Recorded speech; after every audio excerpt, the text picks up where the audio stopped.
오늘도 말씀과 기도로 이 자리에 오신 분들을 환영합니다. 잠언 10장 17절로부터 32절 말씀. 훈계를 지키는 자와 징계를 버리는 자. 지금부터 본문을 읽겠습니다. 훈계를 지키는 자는 생명길로 행하여도 징계를 버리는 자는 그릇 가느니라. 미움을 감추는 자는 거짓된 입술을 가진 자요. 중상하는 자는 미련한 자이니라. 말이 많으면 허물을 면하기 어려우나 그 입술을 제어하는 자는 지혜가 있느니라. 의인의 혀는 수능과 같거니와 악인의 마음은 가치가 적으니라. 의인의 입술은 여러 사람을 교육하나 미련한 자는 지식이 없어 죽느니라. 여호와께서 주시는 복은 사람을 부하게 하고 근심을 겸하여 주지 아니하시느니라. 미련한 자는 악으로 낙을 삼는 것 같이 명철한 자는 지혜로 낙을 삼느니라. 악인에게는 그의 두려워하는 것이 임하거니와 의인은 그 원하는 것이 이루어지느니라.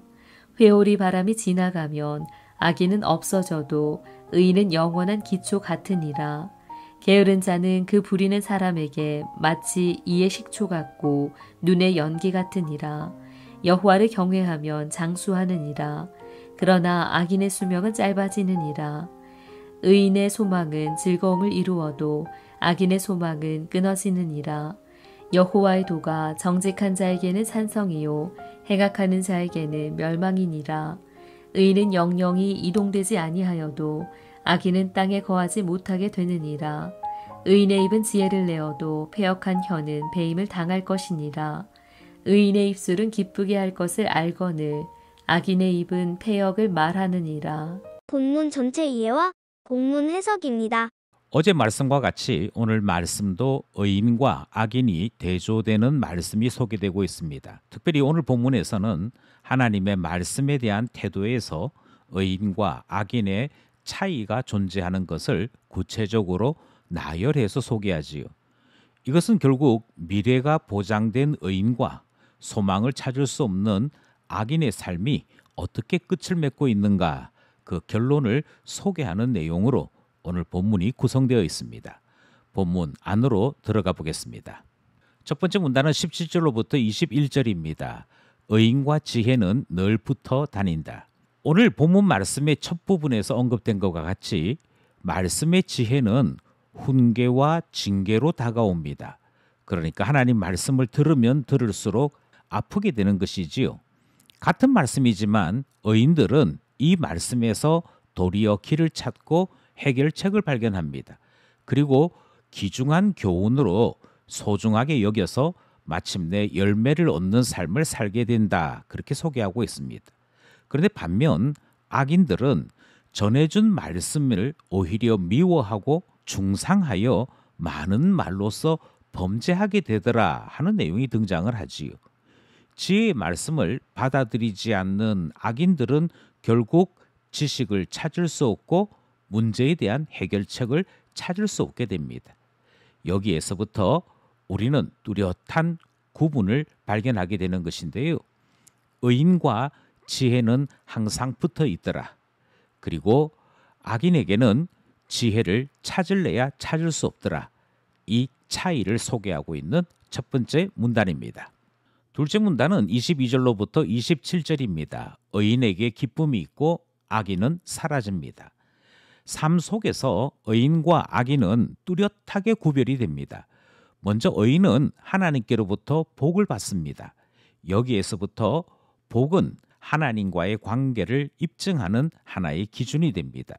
뿐만 아니라 의인에게는 근심 없는 부유함, 지혜로 말미암는 즐거움, 목표를 이루는 행복, 심지어 바람도 견디는 영원한 기초를 하나님께서 주신다. 그것을 누리는 것이 의인의 삶이다. 그렇게 소개하고 있지요.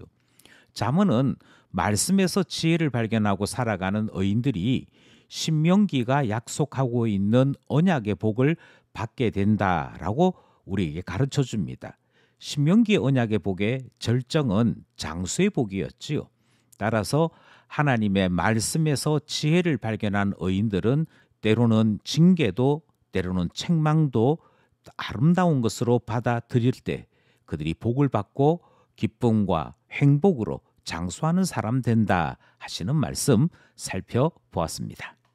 마지막 셋째 문단은 28절로부터 32절입니다. 의인은 미래에 살고 악인은 이미 끝났다. 마지막 문단에서는 의인과 악인의 미래에 대해 말씀합니다. 소망은 신앙이 자라나서 신자를 세우는 힘이 되는 것, 그것을 소망이라고 그러지요. 반면에 악인에게는 소망이 없습니다. 모든 소망은 하나님의 말씀, 하나님의 도에서 태어나는데 이 소망이 든든한 뿌리를 내려 흔들리지 아니하고 염려하지 아니하는 평안을 만들어내는 그것이 소망의 특징이 됩니다. 하나님은 신자들이 가지고 있는 소망이 부끄럽지 않도록 하나님께서 친히 그 소망대로 이끄시며 마침내 하나님 안에 기쁨을 누리도록 선한 역사를 베푸십니다. 반면에 악인에게는 어떤 미래도 없다 하는 것이 우리가 함께 나누는 본문의 교훈인 것이지요.